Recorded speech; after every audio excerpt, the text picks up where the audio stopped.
Salut les bricoleurs, la dernière fois on avait vu un capteur tactile avec le NE555. Donc si vous voulez voir la vidéo, je vous laisse le lien dans la description. Et aujourd'hui on va voir comment faire un timer avec deux composants supplémentaires. Et nous verrons aussi le fonctionnement du montage avec l'oscilloscope. Vous avez été plusieurs à me demander quel livre je me suis servi dans la précédente vidéo. Il s'agit du guide des circuits intégrés Publitronic. Je vais donc vous montrer la table des matières.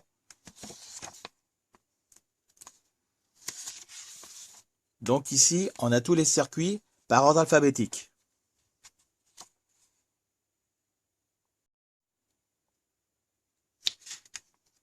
Et ici, on les a par type. On a donc les amplificateurs opérationnels et comparateurs, les temporisateurs, convertisseurs et générateurs, les régulateurs de tension, les circuits audio, radio et TV, les circuits à fonction spéciale.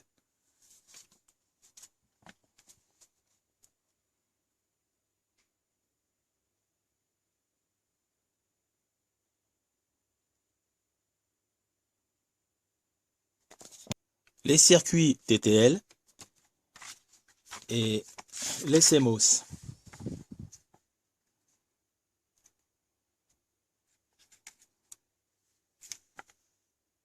Il existe aussi le guide des circuits intégrés 2.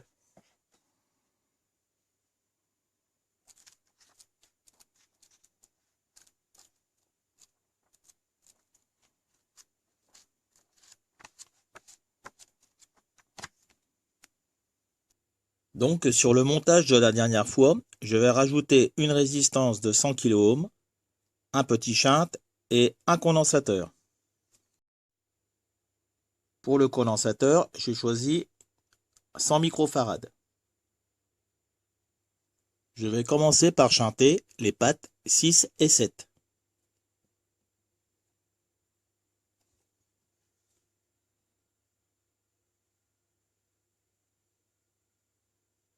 Ensuite, je mets ma résistance entre la patte 7 et la patte 8.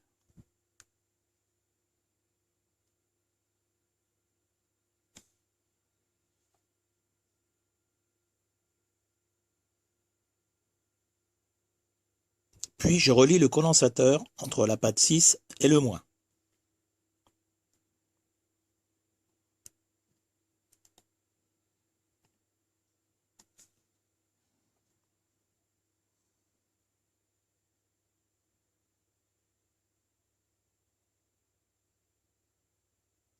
On peut ajouter un petit condensateur entre la broche 5 et la masse pour éviter les déclenchements intempestifs.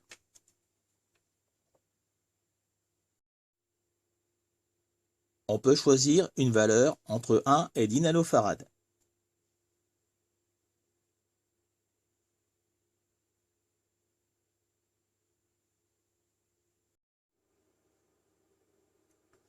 Et voilà, notre timer est terminé. Et je l'alimente avec une tension de 7 volts.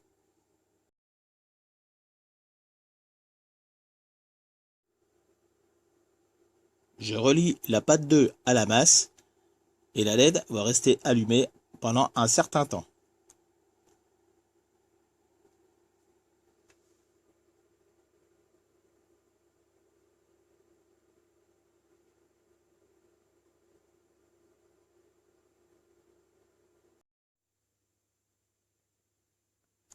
Voici notre schéma. On a donc le shunt entre la patte 6 et 7, la résistance et le condensateur.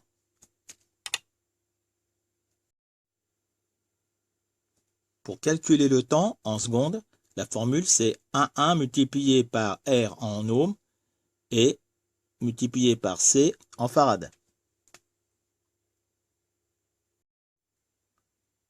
On va voir maintenant l'explication du fonctionnement et le vérifier avec l'oscilloscope.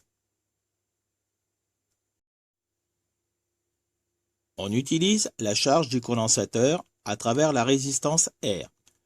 Le monostable est à l'état haut tant que la valeur de la tension aux bandes du condensateur est inférieure aux 2/3 du VCC. Une fois cette tension atteinte, la sortie passe à 0. La sortie 7 est mise à la masse et décharge rapidement le condensateur. Le montage reste dans cet état en attendant la prochaine impulsion sur la broche 2. Je branche ma sonde d'oscilloscope sur le condensateur. Donc je relie la patte 2 à la masse.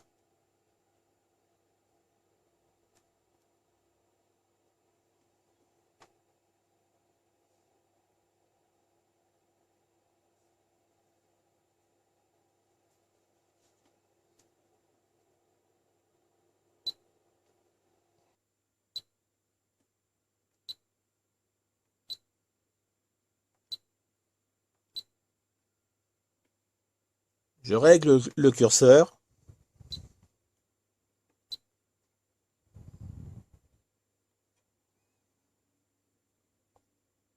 Donc on trouve 4,6 volts. J'avais dit dans la vidéo précédente que signale la fin de la temporisation lorsque la tension dépasse 2/3 de VCC.